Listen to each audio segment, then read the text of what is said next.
तो hello friends, मैं दीपक नागर, अधिशासी अधिकारी दीपक इकोनॉमिक्स के चैनल पर आप सभी का स्वागत करता हूं। तो दोस्तों, हम यहां पर बात करते हैं इकोनॉमिक्स के करंट अफेयर्स का कोई जो मुद्दा होता है, देश दुनिया पर जिसका इम्पैक्ट होता है, उसके बारे में हम यहां पर डिटेल से स्टडी करते हैं। ज़रूरी नहीं कि एग्जाम के हिसाब से ही हो, एक नॉर्मल जो हमारे नॉलेज बढ़ाने के लिए, नॉलेज अपडेट रखने के लिए भी हमको इन मुद्दों का ज्ञान होना चाहिए। तो दोस्तों, आज का हमारा टॉपिक है यूएसए में कुछ चल रहा है। यूएसए में डेट सीलिंग को लेकर कुछ विवाद चल रहा है। डेट सीलिंग को लेकर कोई डिस्प्यूट चल रहा है या कुछ प्रॉब्लम चल रही है। और ये इतनी इंपॉर्टेंट बात है कि यूएस के जो प्रेसिडेंट थे ना, यूएसए के प्रेसिडेंट कौन है बताओ? जो बिडेन साहब। ये जो बिडेन ऑस्ट्रेलिया जा रहे थे, ऑस्ट्रेलिया विजिट पर। क्वाड की मीटिंग होनी थी जहाँ पर इंडियन पीएम मोदी जी को भी जाना था, लेकिन इन्होंने क्या कर दी, ये विजिट कैंसिल कर दी। तो सोचो कितनी बड़ी बात होगी कि एक यूएसए का प्रेसिडेंट को कोई फॉरेन कंट्री का जो विजिट है वो कैंसिल करना पड़ रहा है।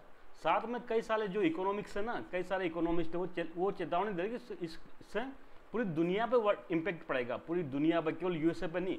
तो हम यहाँ पर जानेंगे दोस्तों, जो यूएसए का ये डेट सीलिंग का क्या मुद्दा है और इसको कैसे सॉर्ट आउट किया जा सकता है। तो लोग चलते हैं दोस्तों, बढ़ते हैं आज के इस टॉपिक की तरफ। मुद्दा है यूएसए डेट सीलिंग इशू। सबसे पहले तो हम इसको इंडिया के संदर्भ में जानेंगे। देखो दोस्तों, इकोनॉमिक्स जो सब्जेक्ट है ना, उसका यही मजा है, पूरी दुनिया में लगभग सेम है, एक ही स्टाइल में चलती है, एक ही पैटर्न में चलती है। वही बजट होता है, वही सब कुछ होता है, वही मॉनेटरी पॉलिसी होती है, वही फिस्कल पॉलिसी होती है। दुनिया के जो इकोनॉमिक्स में, देशों में जो इकोनॉमिक सिद्धांत लगभग सेम है, लगभग सेम है। अपने अपने लोकल कंडीशन के हिसाब से थोड़ा बहुत चेंज कर देते हैं, लेकिन दुनिया में क्या है, लगभग सेम है। तो सबसे पहले हम इस मुद्दे को इंडिया के कंटेक्स्ट में जानेंगे। तो आप सब लोग जानते हो कि हर साल इंडिया में क्या होता है, बजट आता है। और ये तो हम सब जानते हैं कि जितने भी डेवलप देश हैं दुनिया के, वो क्या करते हैं, डेफिसिट बजट प्रेजेंट करते हैं। इसका सिंपल सा मतलब होता है, बजट में क्या होता है, एक तो इनकम हेड होता है, टोटल कितनी आय होगी और टोटल कितना खर्चा होगा, ये दो चीज़ें होती है। और हम सब जानते हैं कि जितने भी डेवलपिंग कंट्री हैं, वो जो लोग वेलफेयर स्टेट है, वो सब क्या होते हैं, खर्चा ज़्यादा करता है जनता के वेलफेयर के लिए।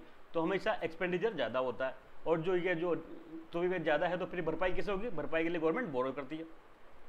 इसको इंडिया में क्या कहते हैं, हम सबको पता है अच्छे से, फिस्कल डेफिसिट कहते हैं। गवर्नमेंट मान समझ करो साल में 20 लाख करोड़ रुपए खर्च कर रही है और 12 लाख करोड़ रुपए इनकम हो रही है, तो 8 लाख करोड़ का क्या फिस्कल डेफिसिट होता है। लेकिन ऐसा अनंत टाइम तक बोरो नहीं कर सकती गवर्नमेंट। चाहे तो कितना ही बोरो करे, ऐसा नहीं कर सकते हैं, ऐसा नहीं कर सकते ना, नहीं तो एक दिन देश क्या हो जाएगा, दिवालिया हो जाएगा। तो दुनिया के हर देश में क्या हो रखा है, इस फिस्कल डेफिसिट को लिमिट किया जाता है। लिमिट किया जाता है कि भाई इतने तक गवर्नमेंट कर्ज ले ले तो ठीक बात है, उसके ज़्यादा कर्ज नहीं लेना, फिर अच्छी बात नहीं तो एक ना एक दिन देश दिवालिया हो जाएगा। जैसे श्रीलंका में हुआ, श्रीलंका ने लपक के क्या लिया, कर्ज लिया। तो ऐसा ज़्यादा कर्ज लेना भी अच्छा बात नहीं माना जाता। तो लिमिट है, तो लिमिट के लिए एक इंडिया में कानून है, आप सब लोगों ने सुना होगा, fiscal responsibility and budgetary management act 2003 में पार्लियामेंट ने पास किया, एफआरपीएम एक्ट 2003। इस एफआरपीएम एक्ट में क्या है, एफआरपीएम एक्ट में क्या है दोस्तों, एफआरपीएम एक्ट में लिमिट बांध रखी है, फिस्कल डेफिसिट कितना होना चाहिए, 3% से ज़्यादा नहीं होना चाहिए। 3% तक अगर गवर्नमेंट कर्ज ले और आराम से खर्च करे, लेकिन उसके ऊपर यह एक्ट बैन करता है। लेकिन दोस्त फिर कभी इमरजेंसी आ जाती है, आधी नहीं आती, कभी इमरजेंसी आ जाती है। जैसे कि कोरोना काल आ गया, कोविड-19 हुआ था, तो गवर्नमेंट ने क्या किया, खूब पैसा खर्च किया, क्या लेके आए थे, आत्मनिर्भर भारत पे क्या लेके आए थे। तब फिर ऐसा कैसे हो सकता है, तो फिर क्या करते हैं, यहाँ पर क्या करता है, अमेंडमेंट कर देते हैं, इसमें एक्ट में अमेंड कर देते हैं, एक्ट में 3% को बढ़ा देते हैं। तो अभी तो आप सबको पता है 5-6% के आसपास, लगभग 6% के आसपास फिस्कल डेफिसिट चल रहा था, पहले तो 9% के आसपास पहुंच गया था 2020-21 के आस में। तो इससे तो इतना ये इजी होता है, ये आराम से अमेंड कर देते हैं। लेकिन देखो यहाँ दिक्कत क्या, यहाँ जो मेन बात है, यहाँ पे जो अमेंडमेंट होता है ना, बेसिकली एफआरपीएम एक्ट का मतलब क्या है, पैसे से संबंधित है, मनी से। और आप सब लोग जानते हो मनी संबंधी जो मैटर होते हैं ना, केवल लोकसभा में जाता है। कहाँ जाता है, लोअर हाउस में। मनी संबंधी जितने भी एक्ट है ना या बिल है, वो केवल लोअर हाउस पास करता है, जैसा कि लोकसभा। राज्यसभा में यहाँ कोई पावर नहीं होती, राज्यसभा को इसको बिल को रोकने की पावर नहीं होती। केवल 14 दिन तक, 14 दिन तक पेंडिंग कर सकता है राज्यसभा। ये तो आप सब लोगों ने पॉलिटी में पढ़ा होगा। तो यहाँ अच्छी बात क्या हो, देखो केवल लोकसभा क्या कर सकती है, इसे अमेंडमेंट कर सकती है। इसका ये मतलब हुआ कि अगर गवर्नमेंट को ज़्यादा पैसा खर्च करना है, कोई इससे इमरजेंसी आ गई या ज़रूरत है, तो गवर्नमेंट क्या करेगी, स्पेशली लोकसभा क्या करेगी, लोकसभा उसको अमेंड कर सकती है। और लोकसभा में हमेशा आपको पता है, जिसकी गवर्नमेंट होती है उसका बहुमत होता है, गवर्नमेंट की मेजोरिटी होती है, तभी तो सरकार बना पा रही है। लोकसभा में तो हमेशा गवर्नमेंट की मेजोरिटी होती है। तो इसलिए आराम से गवर्नमेंट जब चाहे मन पड़े एफआरपीएम एक्ट में अमेंड करके उसको जो बोरिंग लिमिट को बढ़ा सकती है। तो अब हम चलते हैं, ये तो यहाँ तक बात ठीक थी। ऐसा ही क्या यूएसए में भी है क्या? बिल्कुल है। यूएसए में भी 1917 में कुछ सिस्टम लेके आए थे, एक डेट सीलिंग का एक कंसेप्ट लेके आए थे, एक मतलब कर्ज की एक सीमा, जिसके तहत क्या करता है, जो वहाँ की पार्लियामेंट है वो डेट की लिमिट फिक्स कर देती है, कि भाई आप मतलब गवर्नमेंट इस लेवल से ज़्यादा कर्ज नहीं ले सकती, वो डेट की लिमिट फिक्स कर देती है। सपोज करो कुछ ना कुछ करते रहते हैं जिसको जब लगता है। लेटेस्ट जो डेट सीलिंग थी ना, बेसिकली 2021 में लगभग $31 ट्रिलियन थी। कितनी थी? 2021 में वहाँ की पार्लियामेंट ने क्या किया था, इस जो डेट लिमिट थी वो 2021 में $31 ट्रिलियन पे फिक्स कर दी थी। अब विवाद क्या है दोस्तों?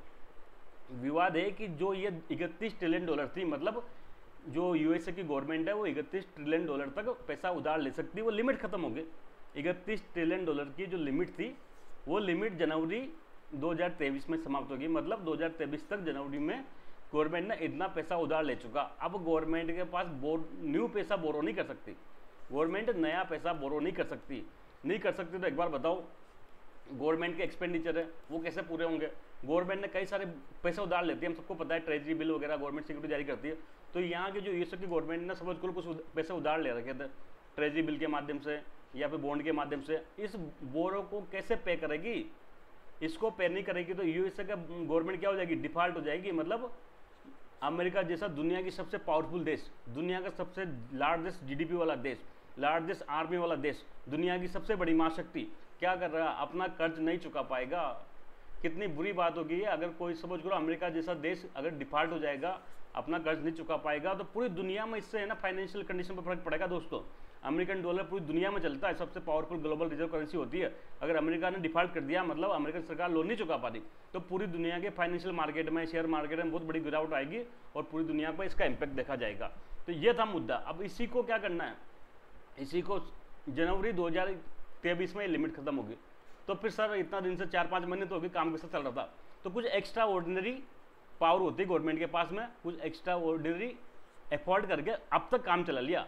लेकिन अब गवर्नमेंट ने क्या किया? हाथ खड़ा कर दिया कि अगर 1 जून 2023 तक अगर ये लिमिट नहीं बढ़ाई,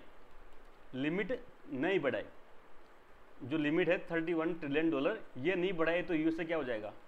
डिफॉल्ट कर जाएगा, कर्ज में डूब जाएगा। मतलब एक तरह से हमारा अपना कर्ज नहीं चुका पाएगा। ये अमेरिका की हिस्ट्री में पहली बार ऐसा होगा, यूएसए की हिस्ट्री में फर्स्ट टाइम ऐसा होगा। अगर ऐसा होता है तो आज दिन तक अमेरिका ने कभी डिफॉल्ट नहीं किया। जब से अमेरिका की इतिहास है ना, जो अमेरिकन क्रांति शुरू होता है तब से लेकर अमेरिका ने आज दिन तक डिफॉल्ट नहीं किया। अगर ऐसा होता है तो क्या करना पड़ेगा? तो पहली बार होगा। इसीलिए अमेरिका के जो राष्ट्रपति थे वो बिडेन साहब, वो जा रहे थे यूएसए जा रहे थे। पर यहाँ तो इतनी बड़ी प्रॉब्लम चल रही है, 1 जून से पहले कानून में अमेंडमेंट करना पड़ेगा, लिमिट बढ़ानी पड़ेगी, नहीं तो दिक्कत आ जाएगी।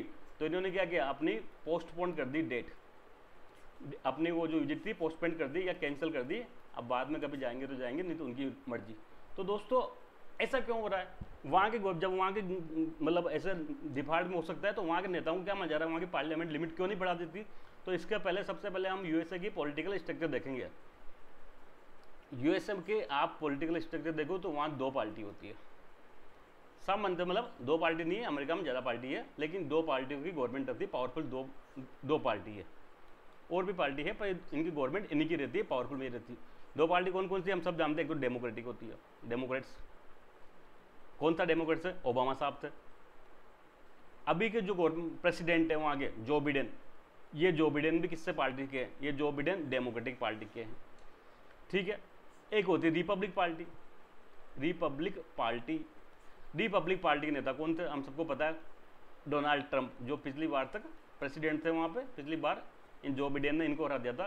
तो ये रिपब्लिक के नेता कौन है? डोनाल्ड ट्रंप है। ये तो इनकी 2 मेजर पॉलिटिकल पार्टी की स्टेटस होगी। इसी प्रकार से जैसे इंडिया में पार्लियामेंट होती है तो वहाँ भी पार्लियामेंट है, उस पार्लियामेंट को कांग्रेस कहते हैं।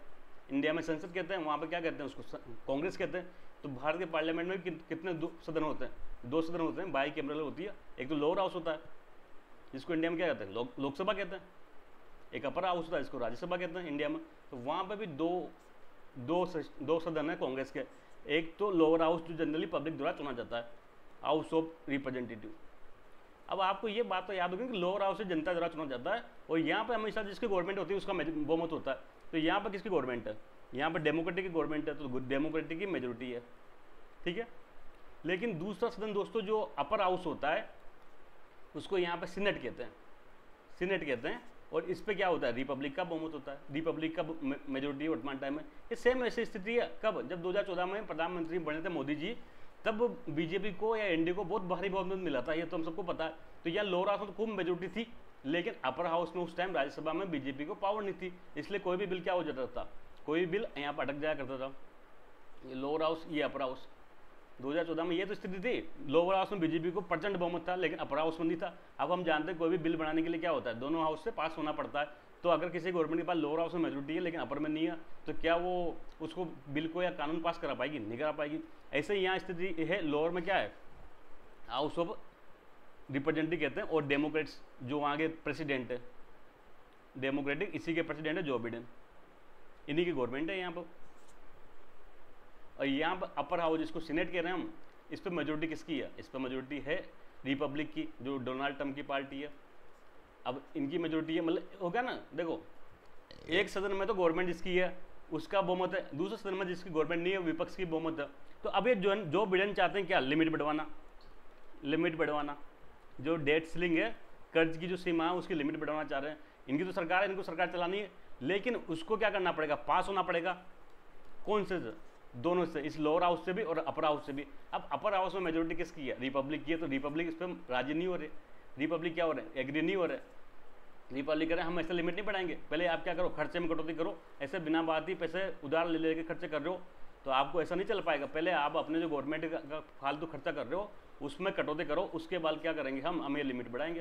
तो ये क्या हो गया? डेडलॉक हो गया दोस्तों, डेडलॉक हो गया रिपब्लिक और उसमें डेमोक्रेट्स में। अब रिपब्लिक राजी नहीं हो रहे और डेमोक्रेटिक चाहते हैं। अब इस पर फाइनल डिसीजन क्या होगा? फाइनल डिसीजन देखो, दोनों पार्टी क्या थे, दोनों पार्टी कॉम्प्रोमाइज करने का प्रयास कर रहे हैं, कॉम्प्रोमाइज करने का प्रयास कर रहे हैं।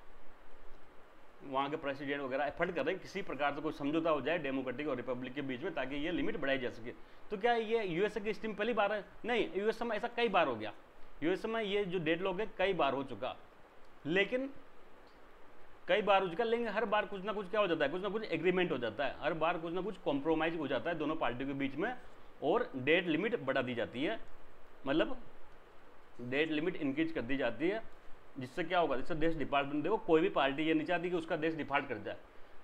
अगर किसी देश, कोई पार्टी की वजह से कोई देश डिफॉल्ट कर जाता है, लोन नहीं चुका पाता है, तो उस देश की जनता की नज़र में उस पार्टी की स्थिति डाउन होगी। इसलिए कहीं ना कहीं देखना, यहाँ भी मुझे लगता है इस बार वापस से कॉम्प्रोमाइज हो जाएगा। फिलहाल तो स्थिति है कि डेडलॉक चल रहा है, रिपब्लिक राजी नहीं हो रहे और डेमोक्रेटिक उसको मनाने की कर रहे हैं।